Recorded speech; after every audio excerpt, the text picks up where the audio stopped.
किसी बंगला में। तो उससे प्रेरित होकर फिर मैथिली शरण गुप्त के अंदर तो नारी के प्रति इतनी सद्भाव, इतनी चेतना जागृत हुई।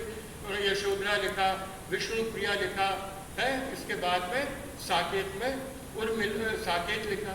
साकेत की जो नायिका है लक्ष्मण की पत्नी उर्मिला, हर कवि ने, वाल्मीकि ने 2 लाइन में संस्कृत में कह के उर्मिला का उल्लेख कर दिया।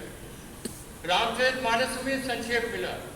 परंतु आप ये देखिए कि सीता को 14 वर्ष तक पति के साथ वन में रही। पति के साथ रहना, चाहे वन में रहना चाहे महल में रहना, सब पत्नियां चाहती हैं आनंददायी होता है। परंतु 14 वर्ष तक पति का वियोग सहने वाली वो जो नारी थी वो आदर्श थी उर्मिला। तो उन्होंने उर्मिला के चरित्र को, उर्मिला के विरह वर्णन को उन्होंने व्यक्त किया। इस महाकाव्य में गुप्त जी का जो साहित्यिक चेतना है कि वो कितना उत्कृष्ट कोटि का साहित्य लेखन करते हैं, वो आपको इसमें मिलेगा। नवम सर्ग साकेत का, उसमें अलग अलग मुक्तक हैं, अलग अलग गीत हैं। तो उनमें सब में चाहे प्रकृति वर्णन हो, चाहे विरह वर्णन हो, प्रकृति को भी आलंबन रूप में वो कहती है उर्मिला मुझे फूल मत मारो, मैं अबला बाला वियोगिनी कुछ तो दया विचारो। शिशिर ऋतु आती है तो पत्थर चढ़ रहे हैं, पत्ते चढ़ रहे हैं पीले, वियोग पीड़ा के कारण उसके वो भी पीतकाय हो रही है, दुर्बल हो रही है।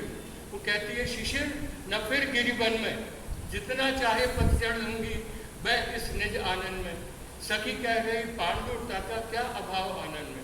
वो कह रही है कि मेरे अंदर जितना पतझड़ जो है उससे ले ले, वन में क्यों घूम रहा है। इस तरह से 14 वर्ष का समय अपनी सासों को, तीनों माताओं की सेवा करते हुए और वियोग की पीड़ा सहते हुए, वो कई बार उसको लगता है कि वो निरख सखी है खंजन आए।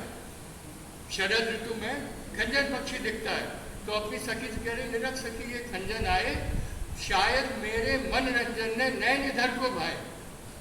ऐसा लग रहा है कि मेरे उस प्राण प्रिय ने मेरी तरफ कुछ देखा है इस दिशा में या मेरा स्मरण किया। तो इस तरह से उर्मिला का वियोग वर्णन हिंदी साहित्य में आज तक श्रेष्ठ विरह वर्णन की श्रेणी में आता है। इसी महाकाव्य में, क्योंकि देखिए कवि पूरे समाज से जुड़ा होता है, वो गांधी जी के आंदोलन का सक्रिय प्रहरी है, वो साहित्य लेखन में है। तो उस साकेत में भी आपको महात्मा गांधी के असहयोग आंदोलन के कई दृश्य आपको मिल जाएंगे।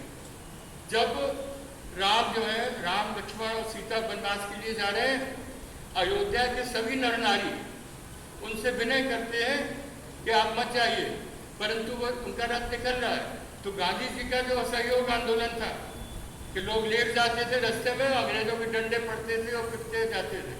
तो वो देखिए अयोध्या के सब नर नारी आकर रथ के आगे लेट जाते हैं और क्या कहते हैं, जाओ यदि जा सको रौंद हमको यहाँ, इतना कहकर लेट गए परिजन वहां। इसी तरह से जब भरत जी को पता चलता है कि सीता का अपहरण हो गया, रावण ने सीता को चुरा लिया और वो लंका में है,